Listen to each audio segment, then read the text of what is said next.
Without any proper investigation if people are arrested तो ये बहुत डर का माहौल क्रिएट करता है सभी स्कूलों के लिए, बिकॉज हर स्कूल में डिसिप्लिन को टॉप प्रायोरिटी दी जाती है। आज का ज्ञापन जो हम देने आए हैं वो प्रिंसिपल, टीचर्स, फ्रेटर्निटी के प्रोटेक्शन के लिए यूपी में कुछ एक्ट होना चाहिए। कभी भी किसी भी तरीके की कोई भी छोटी या बड़ी घटना स्कूल में होती है तो उसके लिए सबसे पहले एक इन्वेस्टिगेशन टीम गठित करी जाए। ऐसे बहुत सारे इंसिडेंट बरेली में भी होते हैं, उनके मोबाइल भी बच्चे लेके ही आते हैं, को पकड़ा जाता है, उनके अभिभावकों को बुलाया जाता है, बच्चों को समझाया जाता है। आदाब, नमस्कार, मैं वसीम अख्तर और आप देख रहे हैं द लीडर हिंदी। करीब एक सप्ताह पहले यूपी के आजमगढ़ में एक छात्रा के साथ पेश आई घटना पर पुलिस की कार्रवाई के विरोध में बरेली के प्राइवेट स्कूल बंद रखे गए, वहां सन्नाटा पसरा रहा। ऐसा independent school association of Bareilly की कॉल पर किया गया। सहोदय के अधिकारी भी इस विरोध में शामिल हुए। ये सभी लोग कलेक्ट्रेट पहुंचे, डीएम से मिलकर अपनी बात रखी, उन्हें एक ज्ञापन भी दिया। ज्ञापन में आजमगढ़ की घटना को लेकर कुछ सवाल उठाए हैं। कहा है कि छात्रा के परिजनों के साथ हमारी पूरी सहानुभूति है, लेकिन वहां प्रिंसिपल और टीचर को गिरफ्तार करके 14 दिन की न्यायिक हिरासत में भेजा जाना मुनासिब नहीं है। पहले मामले की जांच होनी चाहिए थी, उसके बाद कार्रवाई होती। ये अंदेशा भी जाहिर किया कि आजमगढ़ जैसा इंसिडेंट अगर हमारे साथ हुआ तो उसके लिए व्यवस्था बननी चाहिए। सभी स्कूलों के एडमिनिस्ट्रेशन को अनुशासन प्यारा होता है, जो बच्चों के हित को सामने रखकर कायम किया जाता है। पहले आप प्रिंसिपल की जुबानी सुनिए कि उन्होंने डीएम से मिलने के बाद द लीडर हिंदी से बात करते हुए क्या कहा है, फिर आपको बताएंगे कि उनके इस विरोध को लेकर किस तरह के सवाल सोशल मीडिया पर उठाए जा रहे हैं। Thank you. I am Gunjan Sahni, secretary Bareilly Sahodaya and principal सोपतीस पब्लिक स्कूल। आज हम इंडिपेंडेंट स्कूल एसोसिएशन के सभी अधिकारी, इवन सारे बरेली के प्रिंसिपल्स को रिप्रेजेंट करने के लिए बरेली सहोदया के अधिकारी भी यहाँ मौजूद हैं। हम डीएम सर से मिलने आए हैं एंड हमारा एक ही उद्देश्य है कि जो अनफॉर्चुनेट इंसिडेंट हुआ आजमगढ़ में, उस बच्ची का लाइफ गया, of course very very unfortunate. We are our prayers are with the bereaved soul and their family, but at the same time हम ये भी चाहते हैं कि जो वहाँ के प्रिंसिपल और टीचर को गिरफ्तार किया गया है बिना पूरी जांच के, ऐसा नहीं होना चाहिए था। एक बार पूरा इन्वेस्टिगेशन हो, फिर जिसकी भी गलती है, जो भी कार्रवाई होनी है कानूनी, वो please that we want that to happen, but without any proper investigation if people are arrested तो ये बहुत डर का माहौल क्रिएट करता है सभी स्कूलों के लिए, बिकॉज हर स्कूल में डिसिप्लिन को टॉप प्रायोरिटी दी जाती है। अगर बच्चे फ़ोन लाते हैं तो चेक्स होते हैं, उनके अगेंस्ट बच्चों को बताया भी जाता है कि फ़ोन नहीं लाना है, पर अगर बच्चे लाते हैं then there are certain measures to be taken. Sometimes phones are confiscated and then given to parents. So इस चीज़ में थोड़ा सा we want some more protection to be given to principals and teachers, ताकि आगे दोनों साइड से parents, बच्चे, टीचर्स के लिए, सभी के लिए एक प्रॉपर प्रोसीजर हो what has to be done in such circumstances.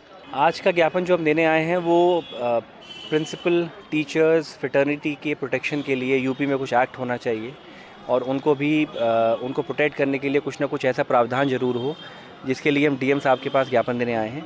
31 जुलाई को जो घटना हुई है आजमगढ़ में, उसको लेकर हम सब जने बहुत आहत हैं। बच्चे के साथ बहुत गलत हुआ, लेकिन प्रिंसिपल और टीचर को अरेस्ट कर लिया गया बिना प्रॉपर इन्वेस्टिगेशन के और न्यायिक हिरासत में भेज दिया 14 दिन की, जो मुझे लगता है गलत है।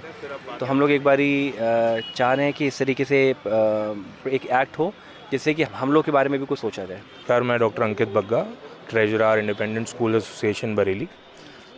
हम लोग जो 31 तारीख को आजमगढ़ में घटना हुई है जिसमें श्रेया नाम की बिटिया जिसने अपनी जान खो दी है, उसको पहले तो हम श्रद्धांजलि देते हैं सभी स्कूल वाले और सभी टीचर्स, हम लोग उनके परिवार के साथ संवेदनाएं रखते हैं। लेकिन साथ ही साथ हम लोग ये भी कहना चाहते हैं कि जो प्रिंसिपल्स और टीचर को विदाउट एनी इन्वेस्टिगेशन हम लोग जो है वो गिरफ़्तार कर लिया गया है, उसके अगेंस्ट में भी हम लोग सभी जो हैं वो आज डीएम साहब को ज्ञापन देने के लिए आए हैं, जिसमें हमारा ये कहना है कि अगर कभी भी किसी भी तरीके की कोई भी छोटी या बड़ी घटना स्कूल में होती है तो उसके लिए सबसे पहले एक इन्वेस्टिगेशन टीम गठित करी जाए और अगर इन्वेस्टिगेशन में किसी भी प्रकार का कोई भी तथ्य सामने आता है तभी कार्रवाई करी जाए। इस तरीके से सम्माननीय प्रिंसिपल और अध्यापक जो बच्चों को पढ़ाने का और उनके प्रति समाज को सुधारने का काम करते हैं, इस तरीके का ना स्टेप एकदम से लिया जाए, बल्कि इन्वेस्टिगेट करके जो दोषी हो उसके प्रति कार्रवाई करी जाए। इसी के साथ साथ मैं ये भी कहना चाहता हूँ कि पेरेंट्स को भी हमारे साथ मिलकर, क्योंकि ये एक ट्रायंगल होता है पेरेंट्स, स्टूडेंट्स और टीचर्स का, तो पेरेंट्स को भी इसमें साथ देना है, क्योंकि बच्चा 6 घंटे स्कूल रहता है लेकिन 18 घंटे उसके घर पे बीतते हैं। किस तरीके से वो घर पर रह रहा है, क्या उसका मेंटल स्टेटस घर पर है, उसको भी हम सबको ध्यान में रखना है और पेरेंट्स भी बच्चों को मेंटली मजबूत बनाएं। साथ ही साथ स्कूल्स भी हम लोग बच्चों की काउंसलिंग करके उनको मेंटली स्ट्रांग बनाने की पूरी कोशिश करते ही रहते हैं टाइम टू टाइम। दुखद घटना हुई आजमगढ़ के स्कूल में, जिसका हम सभी को दुख है, हमारी पूरी संवेदनाएं हैं उस परिवार के साथ भी। भगवान उस परिवार को शक्ति दें। इसके साथ साथ थोड़ा दुखद ये भी है कि वहाँ के प्रिंसिपल और प्रधानाचार्य और टीचर को बिना इन्वेस्टिगेशन के गिरफ्तार किया गया, जैसा कि हमें मीडिया से खबर मिली है। तो हमारा सबमिशन यही है कि इन्वेस्टिगेशन हो और इन्वेस्टिगेशन के बाद कानून सम्मत जो भी कार्रवाई होनी है वो बिल्कुल हो। लेकिन ऐसे बहुत सारे इंसिडेंट बरेली में भी होते हैं। हम भी बच्चों को इस तरह के इन्वेस्टिगेशन करते हैं, उनके मोबाइल भी बच्चे लेके ही आते हैं। ऐसा नहीं है उनको पकड़ा जाता है, उनके अभिभावकों को बुलाया जाता है, बच्चों को समझाया जाता है। इंडिपेंडेंट स्कूल एसोसिएशन के विरोध की घोषणा के साथ ही उस पर एतराज़ भी सामने आने लगे थे।